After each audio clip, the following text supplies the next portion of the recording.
जिसका मल भी इतना पावन, वो कितनी पावन होगी। जिसका मल भी इतना पावन, वो कितनी पावन होगी। जिसके मल से बने हैं गणपति, दूध से शिव जी प्रकट हुए। दोनों तरफ सत्ता भी अंधेरे में है, वो तो अपने स्वार्थ में है, और जनता अंधकार में। सत्ता तो केवल ये देख रही है कि वोट कहां से मिले, और जनता अंधेरे में है, क्योंकि सब गुरु बैठे हैं, सब गुरु बने बैठे हैं। अगर आपको अस्पताल में डॉक्टर बनना है तो आपके पास सर्टिफिकेट चाहिए, तभी तो आप डॉक्टर बनेंगे।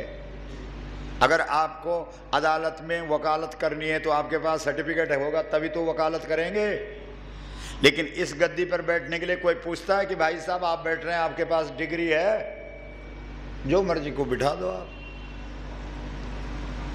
एक आदमी, एक दिन हम टेलीविजन पे देख रहे थे, वो वेद पढ़ना छोड़ो, उसको हिंदी पढ़नी नहीं आ रही थी, तो वो वेद की एक किताब उठा करके बोल रहा था, देखो देखो कवि शब्द लिखा हुआ था ना उसमें, वेद में कवि शब्द लिखा हुआ था, बहुत ध्यान से सुनो।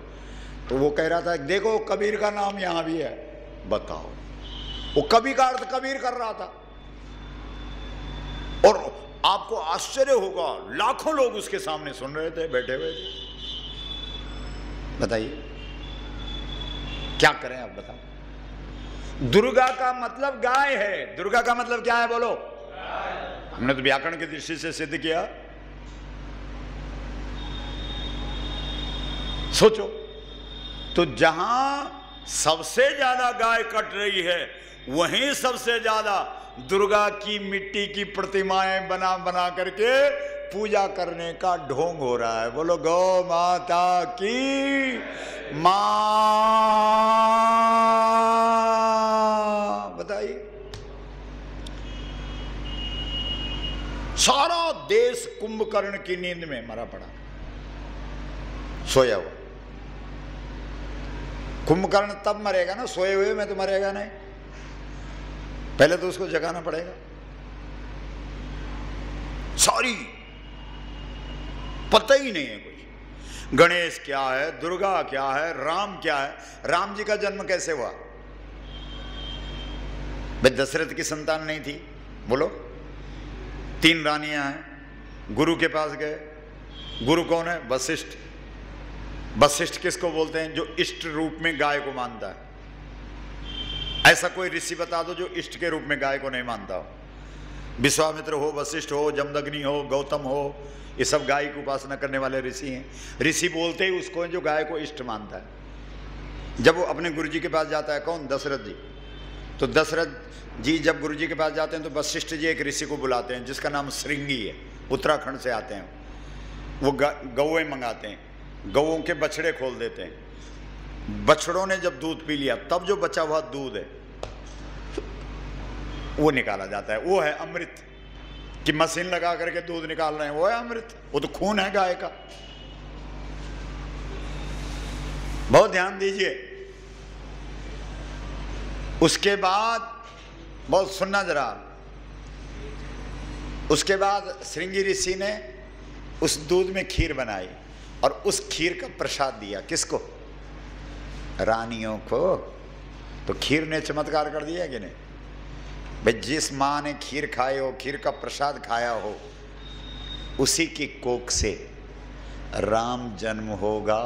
भय प्रगट कृपाला दीन दयाला कौसल्या हितकारी हर्षित महतारी मुनि मनहारी अद्भुत रूप निहारी लोचन अभिरामा तनु घन श्यामा निज आयुध भुजचारी, भूषण बनमाला नयन विशाला, शोभा सिंधु खरारी। तो फिर इसका विरोध क्यों नहीं करते? भाई यूरिया बंद करो, गोबर की खाद डालो ना, गोबर की खाद बनाओ। 1 किलो गोबर से 30 किलो खाद बनती, वो बनाओ ना। विदेशों से यूरिया क्यों खरीद रहे हो? क्यों उन रुपयों का कबाड़ा कर रहे हो? और गोबर में केवल खाद नहीं है, गोबर में एक गैस है, उस गैस से आप घर का चूल्हा जला सकते हैं। बोलो है कि नहीं? आपकी गौशाला है ना? कहाँ पर है गौशाला? यहीं पर। तो वहाँ गोबर गैस का लगा रखा है क्या? कितनी गाय है? 60 वो ये जरूरी है, ये दिखाना है लोगों को, भाई इसकी गैस से तो चूल्हा जलता है। अभी हम लोग राजस्थान में थे तो जोधपुर में हम एक गौशाला में गए, उन्होंने गाड़ियां चला दी गोबर गैस से। आप नोट कर लो, आप जाना वहाँ जोधपुर में कन्हैया गौशाला है, आप जाइए देख के आइए। 2 ट्रक हमारे सामने चलाए उन्होंने, डीजल पेट्रोल से नहीं, गोबर गैस। गोबर गैस का चूल्हा लगा है, उससे पूरे सबका खाना बन रहा है। उन्होंने कहा महाराज देख लो, हम तो कर रहे हैं, जो आप कह रहे हैं हम कर रहे हैं। और धीरे धीरे हमारी स्कीम है कि हम पूरे शहर की गाड़ियों को गोबर गैस से चलाएंगे। 1700-1800 गाय है वहाँ, बताओ। लेकिन ये कब हो सकता है? जब पूरा ध्यान इधर केंद्रित हो गायों पे। लेकिन इस देश के सत्ता पर बैठे हुए लोग गायों पर नहीं देखते। क्यों नहीं देखते? बोला अगर गाय से कुछ हो गया तो जो लोग गाय को माता नहीं मानते हैं वो नाराज हो जाएंगे, समझ रहे हो? उनकी नाराजगी के चक्कर में इस देश की गाय जो सोने का मंदिर है उस पर ध्यान केंद्रित नहीं किया जा रहा। बोलो इसको काटो और काट काट करके इसका मांस विदेशों में भेजो। पता हुआ? सोचो आप, अपने स्वार्थ के लिए विचार करो। इसके लिए हमने मांग रखी है, हमारी 5 मांगे हैं सरकार से। जो गौ प्रतिष्ठा यात्रा चल रही है पूरे देश में, इसकी 5 मांगे हैं। पहली मांग है हमारी धार्मिक मांग है कि 80 करोड़ लोग इस देश में गाय को माता मानते हैं। बोलो मानते हैं कि नहीं? अरे हिंदू लोग गाय को माता मानते हैं कि नहीं? आपका पूजा पाठ सब गाय पे डिपेंड है कि नहीं?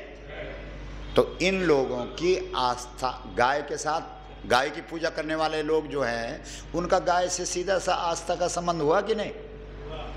जो गाय की पूजा करते हैं क्यों करते हैं? क्योंकि आस्था रखते हैं गाय के प्रति। तो सरकार हिंदुओं की आस्था का सम्मान करके गौ माता को राष्ट्र माता का सम्मान प्रदान करे। बोलो मांग सही है कि गलत है? हाथ उठा के बोलिए। गौ माता की, गौ माता की मां, ये मांग है हमारी। और गौ मंत्रालय अलग बनाओ। इस देश में ऋषि मुनि गाय पे रिसर्च मनन करते थे, तुमने पशु मंत्रालय के साथ गाय को रखा हुआ। गौ मंत्रालय अलग बनाओ।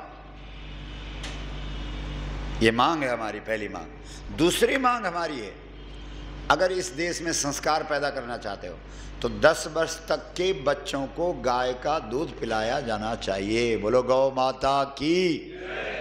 बोलो सही है कि गलत है? विचार करिए। आप कहेंगे महाराज जी 10 वर्ष तक के बच्चों को गाय का दूध पिलाएंगे तो क्या हो जाएगा? संस्कारवान होंगे वो।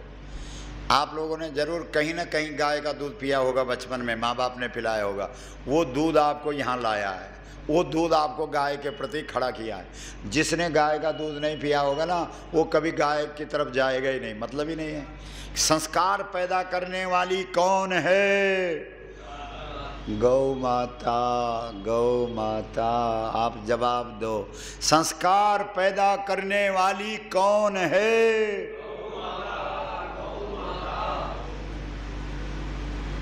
पता ही नहीं किसको। इस विषय को सुनने के लिए तो लोगों ने रावण को फूकना बंद कर देना था और गाय को सुनना था।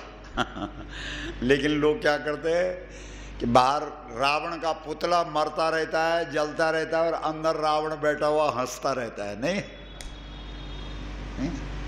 रावण के इस देश में पुतले जलते हैं और सीता इस देश में जिंदा जलाई जाती है। क्या करें? क्योंकि इस देश ने नवरात्र में किसकी पूजा की मालूम है आप? किसकी की? कन्या पूजन। माता कहां से आ गई है? आपने कन्या पूजन नहीं किया? तब इस देश में कन्या को और गाय को देवी का रूप बताया गया है। बेटे को कभी राम बना करके पूजते हैं? नहीं। बेटे को कभी कृष्ण बना के पूजते हैं? नहीं। बेटे को कभी शिव जी बना करके आरती उतारते हैं? नहीं। लेकिन नौ नवरात्र में साल में दो बार इस देश में बेटियों को देवियों के रूप में पूजा जाता है। तो उन बेटियों को तो जलाया जा रहा है। क्या दुर्दशा हो रही देश में? तो वही तो सीता है, बोलो। और रावण का क्या जलाया जा रहा है? पुतला। कितना हंसता होगा असली रावण ने कि देखो इनको पुतला जला रहे हैं, बाकी अंदर बैठ के हंस रहा है। बोलो गौ माता की मां।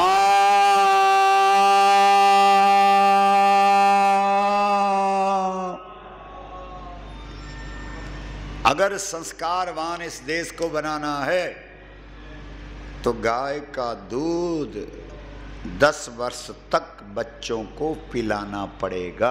आप कहेंगे 10 वर्ष तक क्यों? क्योंकि संस्कार का समय 10 वर्ष तक होता है। बुढ़ापे में संस्कार नहीं पड़ता। हमारे देश में कथा वथा में सब बूढ़े लोग चले जाते हैं। क्यों?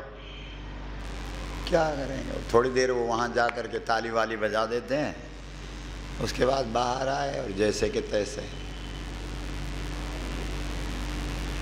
जैसे पत्थर को पानी में डाल दो तो कब तक उसमें पानी रहेगा? जब तक वो पानी में रहेगा, बाद में उठाओ तो खत्म। और जो बचपना होता है वो जैसे मिश्री को पानी में डाल दो, पानी हो जाएगी वो। इसलिए हमारे यहाँ शास्त्र कहता है लाड़ेत 5 वर्षाणी 10 वर्षाणी ताड़ेत।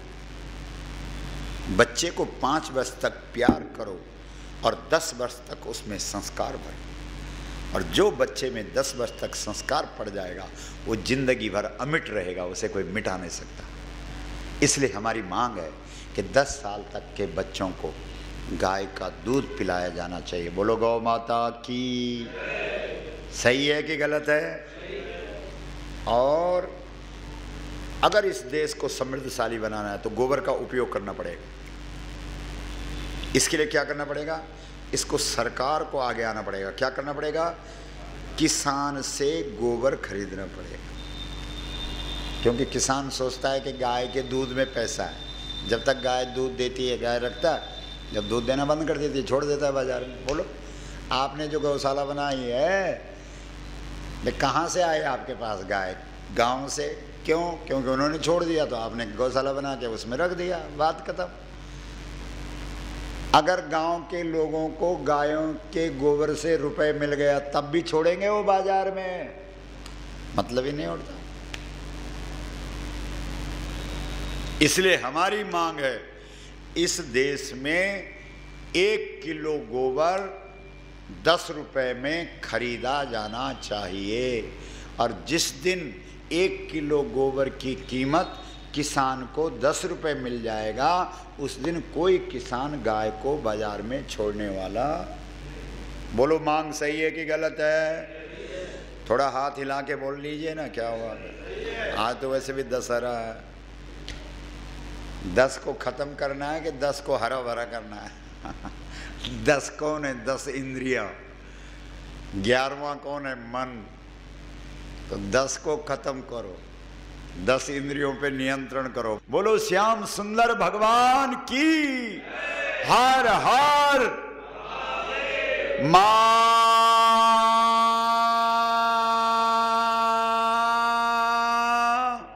तो कृष्ण का मुद्दा है साहब गोवर्धन। कृष्ण तो इसी मुद्दे के लिए आए। कृष्ण की लीला उठा लो आप, कोई भी। आप लोग सब पढ़े लिखे लोग हैं, भागवत की कथा करवाते भी होंगे, सुनते भी होंगे। आप कोई प्रसंग कृष्ण का उठाओ, हम आपको बता देंगे। तो गाय की बातें हैं, कुछ भी, पूतना का वध करना हो,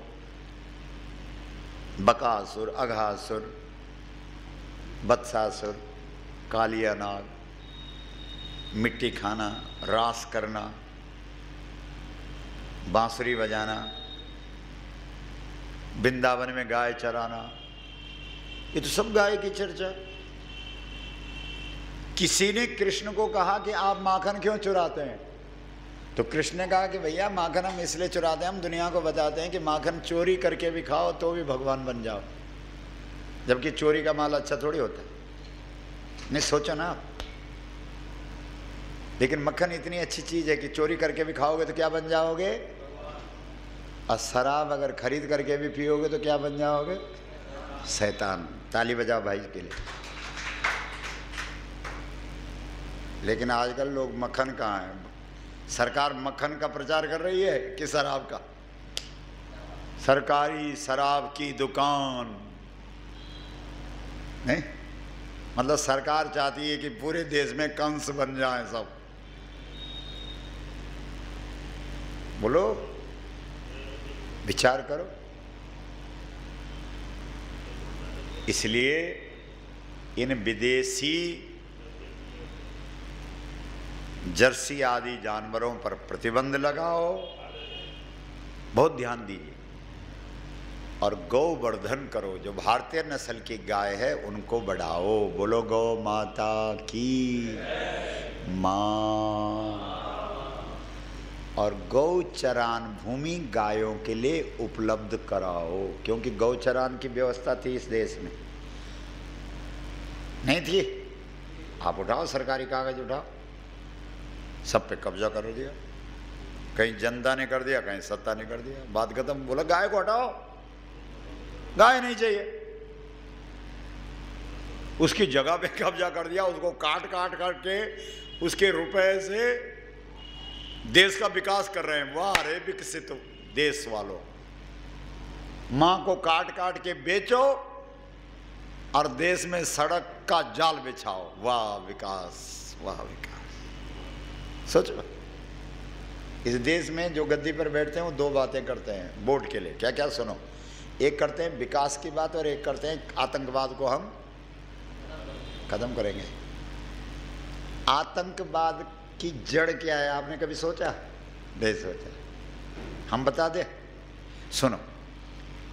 इस समय जो गाय है उसका अगला जन्म मनुष्य का है, पक्का।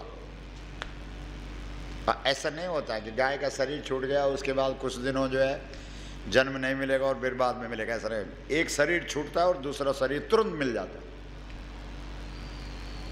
तो गाय की उम्र कितनी होती है? ज़्यादा से ज़्यादा 25 साल। इस समय जो गौएं आजमगढ़ में घूम रही हैं, बहुत ध्यान से सुनिए, वो जब शरीर छोड़ेंगे तो अगला जन्म उनका किसका होगा? बोलो बोलो, मनुष्य। और जिस शहर में, जिस नगर में वो शरीर छोड़ेंगे वहीं वो दोबारा जन्म होगा। तो जिन गायों को हम लोग आजकल आजमगढ़ में डंडा मार मार करके और गलियों में गंदगी खाने के लिए और प्लास्टिक खा खा करके, खिला खिला करके मार रहे हैं, उन्होंने हमारे घरों में हमारी अगली पीढ़ी बन करके जन्म लेना है। सुन रहे हो? तब लेंगे वो गिन गिन करके बदला। जिसके साथ जिसके साथ इतनी क्रूरता का व्यवहार हो वो कैसा इंसान बनेगा? अच्छा इंसान या क्रूर इंसान? बोलो। आपको पता है गाय के साथ क्या होता है? रात को कसाई आते हैं, इंजेक्शन लगाते हैं, गाय को बेहोश करते हैं, ट्रक पे डाल देते हैं। जहाँ सड़क पे वो लगा होता है बैरियर वगैरह, वहाँ ले दे करके सब कुछ हो जाता है। धेनु मानस में गौ माँ की महिमा परंपार।